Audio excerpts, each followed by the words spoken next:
We all know how vital it is to get those carbs on board whilst we're riding. In fact, it is integral to our performance on the bike. But what if I told you that none of us have quite been eating enough? In fact, we could be eating way more than we ever thought possible and riding much faster as a result. Today, I've come to the University of Birmingham to meet Tim Podlogar, who's been helping World Tour squad Bora-Hansgrohe do exactly that. And I'm interested to find out more. Tim, thanks for having us here today. Real pleasure to pick your brains on what is quite an interesting topic for me personally. So let's start off with the fact that I've always believed that you should kind of eat around 60 to 90 grams of carbs an hour. We've always been told that's the golden rule. It's what I followed when I was racing. But it appears that your research is pointing to something totally different. Yeah, now the evidence is actually showing that in certain scenarios we should be pushing towards, 120 or even beyond that per hour. And this would probably impact both the recovery and the performance. I mean, that's a whopping difference from 60 grams of carbs. And is this something you're seeing across the board in professional cycling? Everyone's kind of starting to realise that upping your carbohydrate intake every hour is vital? Yeah, kind of. In all the professional cycling teams, they go really high these days. It's not just our team. This kind of way of fueling has been around for a few years now, and yeah, everyone is pushing really hard. And let's talk about some specific examples, because at Bora you've got some top quality World Tour riders. Hindley is one of them. You mentioned that at the Giro he was really pushing the boundaries of his carbohydrate intake. So basically the strategy for the last few days was basically eat as many carbohydrates as possible, both in the recovery and on the bike. He was pushing above 120 grams per hour. Above 120? Yes. Wow. And he's quite a small guy. Yeah. About 60 kilos, I believe. Yeah, something around that. So that is vast. But how do you go about building up to that? And how do you know that he's going to be able to actually process all those carbs? I mean, it's a general recommendation to the riders to fuel the training sessions as well. We know the importance of the training volume in terms of getting the training adaptations. And to get to really high training volumes, you also need to recover well. And this is part of the strategy to actually be able to sustain such training loads by fueling during exercise. This way, they can actually probably get used to really high intakes. Okay, so for those of us who aren't professionals like myself and potentially those people watching this video, what would you advise to them? Like if you're looking to now take this advice on board, eat more carbs on the bike, is it a case of going out on your next training ride, taking as many gels and bars and nutrition as you can and just going for it, or is it a slow build up?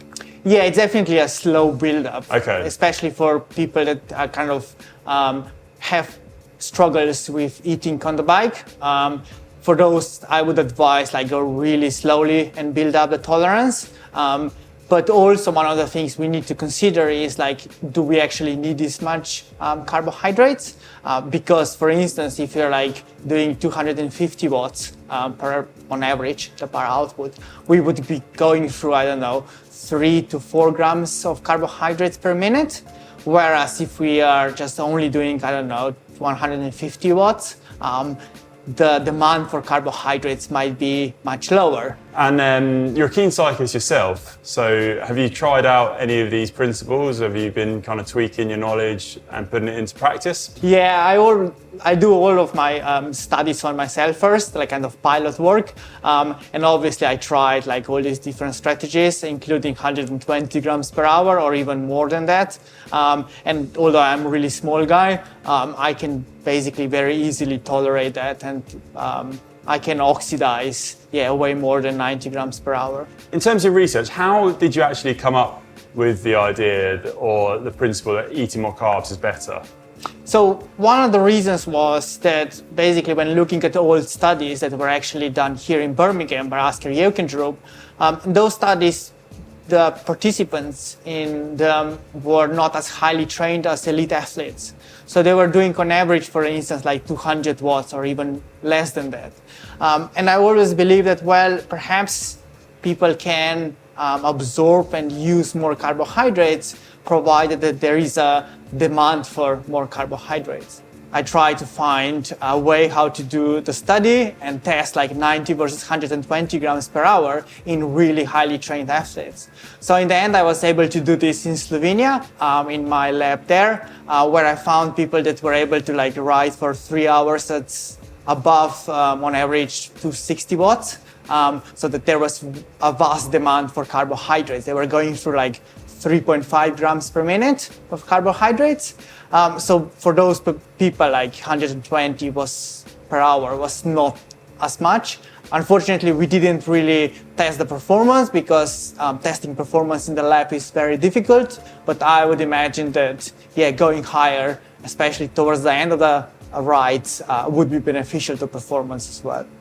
To eat that amount on the bike at a race is quite challenging. So how do you actually go about physically getting the food to the riders?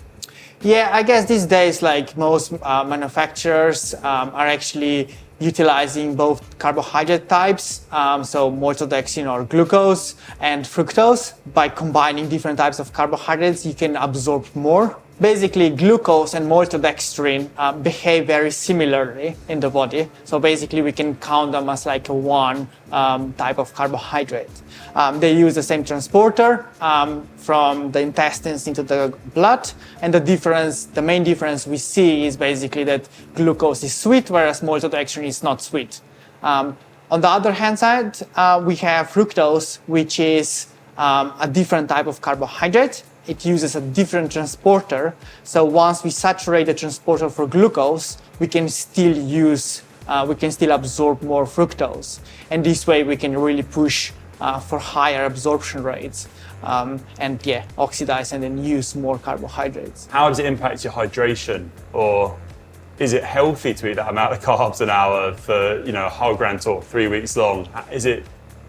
What's the effect on your body by just upping that carb intake to that amount? Yeah, in terms of hydration, I really like to kind of separate hydration from nutrition. Okay. So basically, athletes know exactly how much carbohydrates they're getting, and separate the hydration from the perspective that you never know how thirsty you will end up being.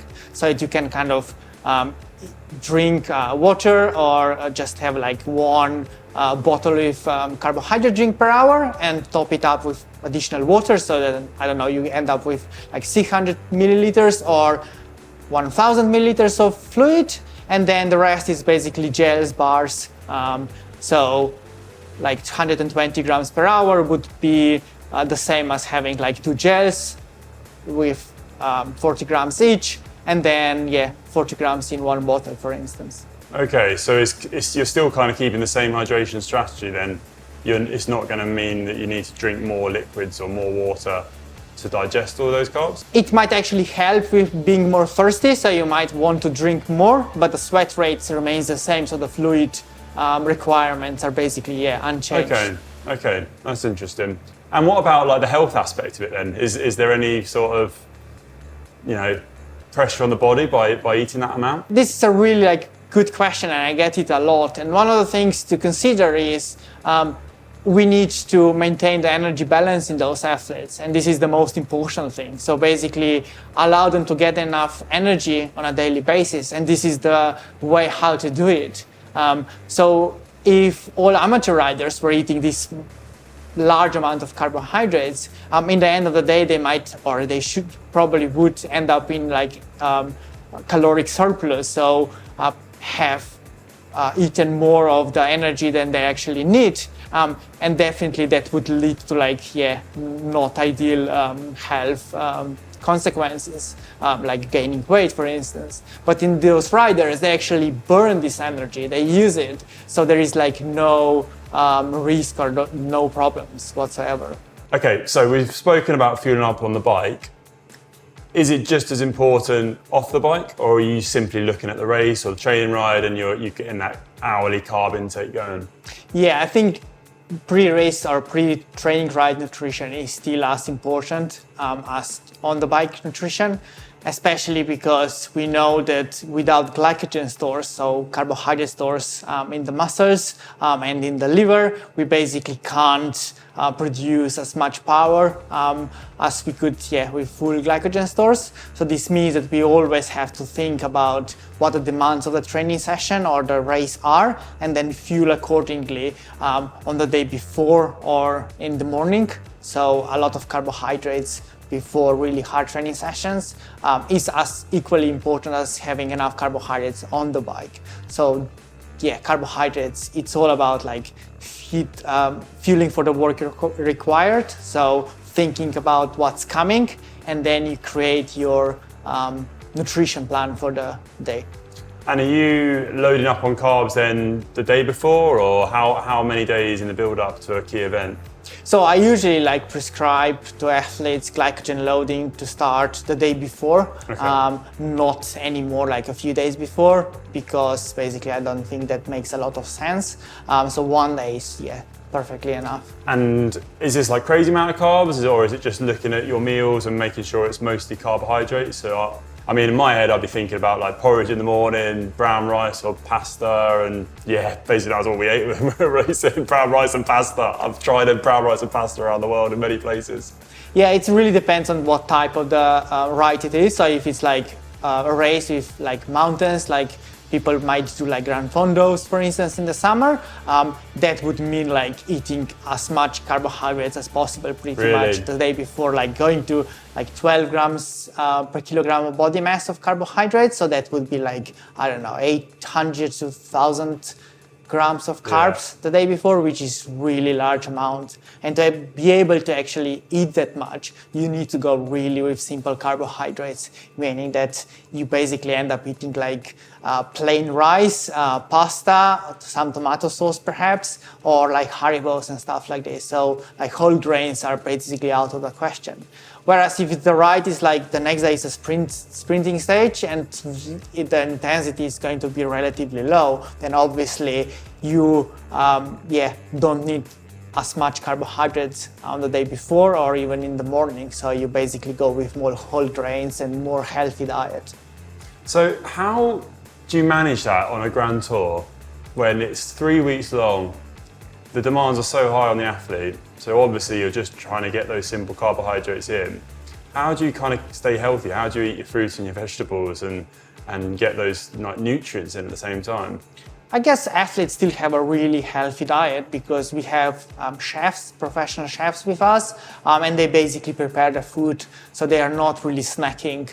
Like for amateurs, like eating Haribo would be the most convenient way in getting the carbs in, whereas for professionals, they have a chef available, so he prepares like the really good healthy food for them based on what we ask the chefs to prepare. Like, okay, it's a really hard day coming up, so reduce the fiber intake, for instance, like go with a little less vegetables, whereas on some other days after really hard days or before easy days, before sprint stages, we would kind of increase the amount of veggies and stuff like this, so that the diet would be really healthy. Yeah. Let's talk about other diets that are out there, or kind of philosophies to nutrition, because the likes of ketogenic diets, fasted training, it's gained quite a lot of popularity in recent years. We've heard quite big name riders utilising that. It goes quite against your theory of high carb diets. Do you think there's still a place for that in endurance sports?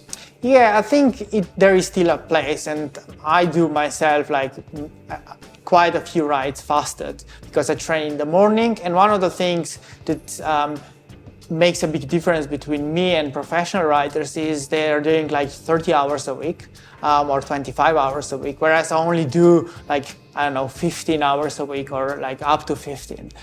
So the amount of time I have available is much different. So they want to maximize the training volume, they need the energy, whereas for me, for instance, I am constrained with the time availability. So to get the same stress on the body, I might actually want to go a bit lower on carbohydrates before certain training sessions, just to put the body under more stress, because this is what low carbohydrate availability actually is. So for some people, doing fasted rides would still make sense, Really? especially for those like experienced people that have been racing or doing like competitive cycling on an amateur level for a number of years, and they can't get to improve anymore. This would be perhaps one of the possible strategies. Okay. So it wouldn't be a case of trying to up your carb intake in that time you have available and just, pushing harder and doing like more intense intervals.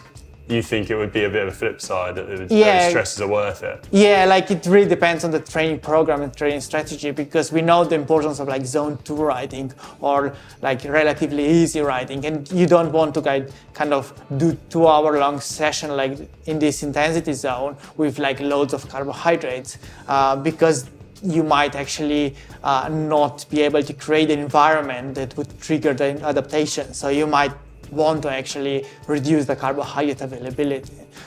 So there have been quite a few strategies how to do this in the past, explored in research and like doing low carbohydrate availability training sessions. So you would do like an interval training session on day 1, restrict the carbohydrates, and then the next day you would only do like steady state riding, and that has been shown to kind of improve the adaptations. But this only works with people that are training up to probably 15 hours a week, whereas for higher training volumes it just doesn't work because athletes then don't recover as well.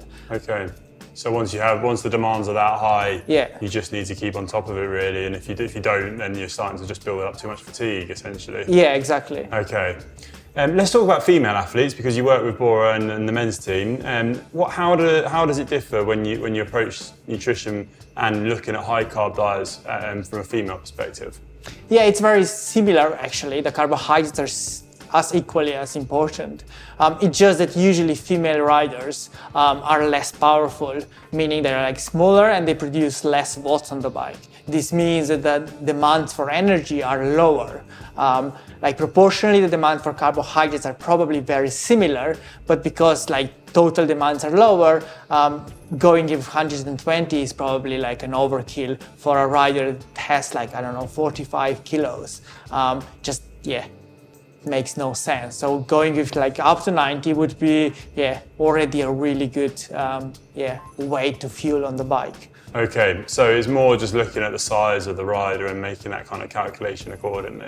Yeah, I always just look at like power outputs and then energy demands, and then I see, okay, this is the energy demand, and then I will try to fuel the rider accordingly. Tim, I feel like this has definitely changed my own preconceptions of how much I should eat on the bike. And I hope it's maybe giving you some food for thought at home. Big thanks to Tim for joining us and enlightening us today. Let us know in the comment section below if you're going to change your own mind about what you should eat out on the bike. And if you've got any questions for myself or for Tim, please let us know in the comment section down below. As always, thanks for watching. See you on the next video.